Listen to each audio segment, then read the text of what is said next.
ব্যারাকপুরের প্রাক্তন সাংসদ অর্জুন সিং এর বিরুদ্ধে বিভিন্ন থানায় অভিযোগ দায়ের করা হয়েছে, কেননা তিনি মুখ্যমন্ত্রী মমতা বন্দ্যোপাধ্যায়কে খুন করার চক্রান্ত করছেন এবং প্ররোচনামূলক বক্তব্য দিয়েছেন।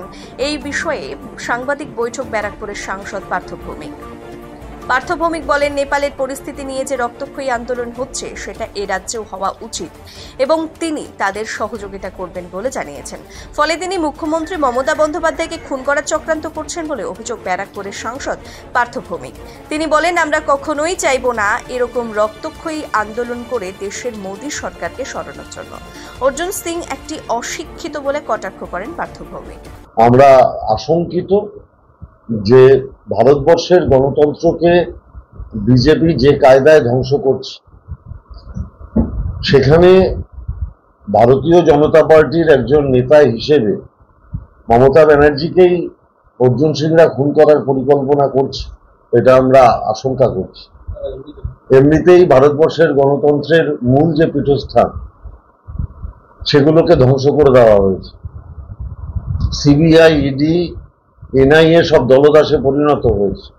বিরোধী দলগুলোকে হেনস্থা করা হচ্ছে। বিরোধী দলের কেউ গলার আওয়াজ উঠালে তাদের গ্রেপ্তার করা হচ্ছে সিবিআই, ইডিকে পাঠিয়ে দিয়ে। ঠিক ভারতবর্ষের গণতান্ত্রিক প্ল্যাটফর্ম, সংবাদ মাধ্যম, তাদের ভয় দেখানো হচ্ছে। ভারতীয় জনতা পার্টির বিরুদ্ধে কোনো খবর করলে সেই অফিসে ইনকাম ট্যাক্স দিয়ে রেড করিয়ে দেওয়া হচ্ছে। সংবাদ মাধ্যমগুলোকে বন্দুকের নলের আগায় রেখে তাদেরকে বিজেপির পক্ষে সংবাদ করাতে বাধ্য করা হচ্ছে এবং বিজেপি ফান্ডিং করছে এরকম প্রচুর প্রেস মিডিয়া এখন বাজারে ছেয়ে গেছে। ঠিক সেই জায়গায় দাঁড়িয়ে আমরা কিন্তু কখনোই বলবো না যে ভারতবর্ষে একটা স্বৈরতান্ত্রিক সরকার চলছে তাদের অবস্থা নেপালের মতো হোক। এ কথা কিন্তু আমরা মরে গেলেও বলবো না। উত্তমায় কমলেশ আসেনি, বস ওই সনতের পাশে বস। আমাদের এই যে সারা ভারতবর্ষে অগণতান্ত্রিক একটা সরকার চলছে, তাকে সরানোর জন্য আমরা কিন্তু কখনোই অর্জুন সিং এর মতো বলবো না যে এখানে নেপালের মতো কিছু হোক।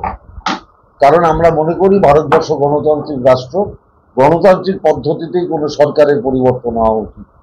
বিজেপি যতই স্বৈরাচারী শাসকের মতো দিল্লিতে আচরণ করুক, আমরা গণতান্ত্রিক পদ্ধতিতে মানুষকে সঙ্গে নিয়ে বিজেপির বিরুদ্ধে লড়াই করব। আর অর্জুন সিং যে কতটা অশিক্ষিত সেটা বোঝা যায় যে ওর পড়াশোনা কতটা কম।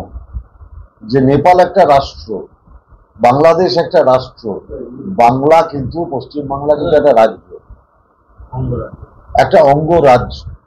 তাহলে নেপালের ইমপ্লিমেন্টেশনটা একটা অঙ্গরাজ্যের ক্ষেত্রে বলতে চেয়েছে না একটা দেশের ক্ষেত্রে বলতে চেয়েছে সেটা আমার জানা নেই। কারণ ও তো মাঝে মাঝে দল পরিবর্তন করে, কখনো বিজেপি, কখনো তৃণমূল, এখন আবার বিজেপি। আবার শুনি মাঝে মাঝে পার্ক স্ট্রিটেও তৃণমূলের কোন নেতার অপেক্ষায় বসে থাকে যদি আবার তৃণমূলে ঢোকা যায়। আমাদের নেতা সাংসদ অভিষেক বন্দ্যোপাধ্যায় যেটা বলে গেছিলেন ব্যারাকপুরের মোড়ে দাঁড়িয়ে, যে এই ক্রিমিনালটাকে আর জীবনে কোনোদিন দলে ঢুকতে দেবো না। ও যতই তৃণমূল নেতাদের ধরাধরি করুক, এই তৃণমূলে প্রবেশ দিছে আজীবন কালের জন্য। আর মমতা ব্যানার্জির যদি কিছু হয়, তাহলে অর্জুন সিংকে আমি অনুরোধ করব বিদেশের কোনো একটা জায়গা ঢুকে রাখছে।